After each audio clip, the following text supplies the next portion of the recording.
Kailan ba matatapos yung obligasyon ng magulang sa anak? Tapusin mo ang video na to para malaman mo kung kailan ba matatapos ang obligasyon mo bilang magulang sa iyong anak. Ako nga pala si Ricky Barbaciano, kung ngayon mo lang ako nakita, 5 taon ng negosyante. Pero bago yan, ikukwento ko muna sa inyo. Nung 2 taon ako, ay pinatay ang tatay ko sa probinsya. Dahil sa trauma, lumuwas ng Maynila ang nanay ko. Kasama kaming 7 magkakapatid. At ang panganay nun, 13 o 14 years old. Ibig sabihin, mga minor de edad pa lang kami. Dahil 7 kaming magkakapatid, namasukan ng nanay ko ng labandera. Dahil nga sa hirap ng buhay, at nung panahon na yun ay nakikitira lang kami sa tiyahin ko dun sa ilalim ng bahay nila. At yung bahay na tinitirahan namin noon, ay ako lang mismo ang nakakatayo. Kung 4 na taon ako, ang mga naalala ko nun, lagi ako naglalaro sa labas, lagi ako naglalaro ng takbuhan kasama ng mga kalaro ko. At puro lupa pa yung laruan namin, hindi pa siya simentado. Naalala ko rin nun, na kapag umaalis yung nanay ko, lagi ko siyang hinahabol. Naalala ko nga nun, nung nasa tricycle siya at umalis siya, dahil 4 na taon pa lang ako, nung panahon nun, makaina ako nun, hinahabol ko yung tricycle. Hinahabol ko ng hinabol hanggang saan makarating yung tricycle.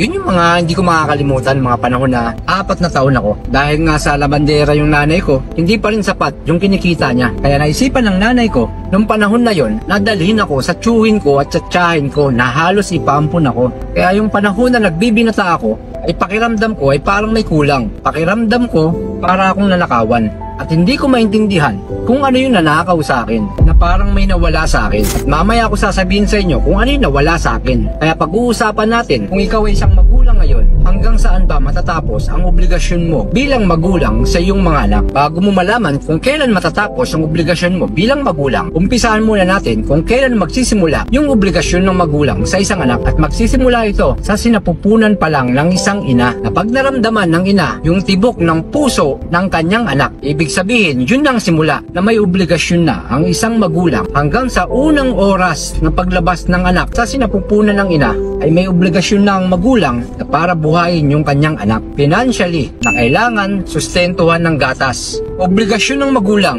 na gabayan mula sa unang hakbang ng anak mo. Obligasyon mo na gabayan sila. Obligasyon mo bilang magulang na subuan ang anak sa panahon na hindi niya pa kayang kumain mag-isa. Obligasyon mo bilang magulang na paliguan ang anak mo kahit malikot yan. Obligasyon mong palitan ng diaper at hugasan ng puwet ang anak mo sa panahon na hindi niya pa kaya mag-isa. Obligasyon mo bilang magulang na pag-aralin at turuan ang iyong anak. Obligasyon mo bilang magulang sa panahon na nagbibinata siya, sa panahon na nabasted siya ng nililigawan niya. Obligasyon mo siyang i-comfort sa panahon na unang regla ng anak mo. Obligasyon mo siyang gabayan. Maraming obligasyon ng magulang hanggang sa magkaasawa, hanggang sa magkatrabaho yung anak mo. May obligasyon ka pa rin bilang magulang sa iyong anak, dahil sa panahon na pag-aasawa niya, malamang sa malamang, maraming pagsubok na mararanasan yung anak mo na yan. Maaring iwan siya ng asawa niya, magkaroon ng problema financially, basta maraming problema na mararanasan yung anak mo. At yung mga problema na yon, malamang sa malamang, naranasan mo rin bilang magulang. Kaya dapat bilang magulang, lagi kang handa.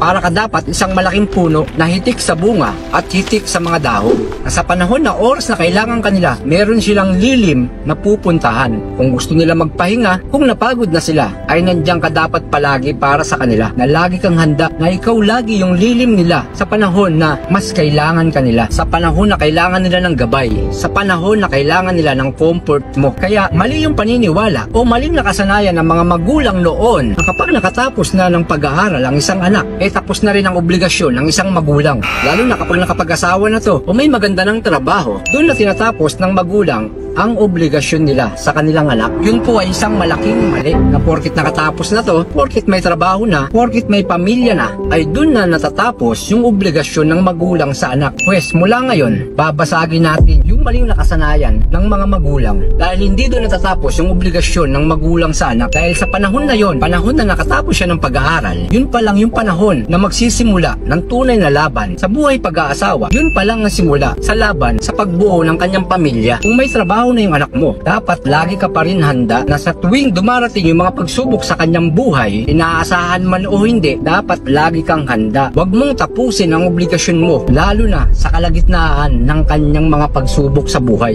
At dun sa tanong kung kailan ba matatapos ang obligasyon ng magulang sa kanyang anak, matatapos lang to sa panahon na bumaliktad na ang mundo ng magulang. Ibig sabihin, ito yung panahon na yung magulang ay nangangailangan na ng obligasyon. Ito yung panahon na yung magulang na kung dati siya ang nagpapaligo sa kanyang anak, ngayon siya na yung pinapaliguan. Na kung yung dati na siya yung gumagabay sa kanyang anak sa unang hakbang niya, ay siya na ngayon ang dapat inaalalayan sa bawat hakbang niya. Dati yung anak ang pinapalitan ng diaper, siya na ngayon yung pinapalitan ng diaper at hinuhugasan. Ibig sabihin, dun palang matatapos sa panahon na mahina na ang isang magulang. Yung panahon na hindi na kaya ng isip mo bilang magulang na makapag-isip ng tama, na makagalaw ng tama dahil sa katandaan. Dun palang natatapos yung obligasyon ng magulang sa anak. Kaya mali yung kasabihan o yung paniniwala ng mga magulang na kapag natapos na ng pag-aaral yung kanyang anak, hinahayaan niya na to. Hinahayaan niya nang lumipad. Hindi pala. Ang obligasyon ng magulang ay mula sa umpisa, sa kalagitnaan hanggang sa dulo. Sa lahat ng yugto ng buhay, pagkabata, sa stage ng pagkabinata o pagdadalaga, sa buhay pagbubuo ng pamilya, ay dapat lagi kang nandoon. Huwag mong hintayin na sa iba sila lumapit. Dapat ikaw yung magulang na una nilang lalapitan dahil ikaw yung lilim nila. Ibigay mo lahat ng obligasyon na nararapat sa anak mo. Financially, emotionally, spiritually, kailangan ipagdasal mo sila. Mentally, gabayan mo sila. At dapat mas matalas ang isip mo sa kanila dahil ikaw ang gagabay sa kanila. Physically, dapat malakas ka. Kaya dapat lagi kang handa sa anumang oras na kailangan kanila. Yung ginagawa mong obligasyon,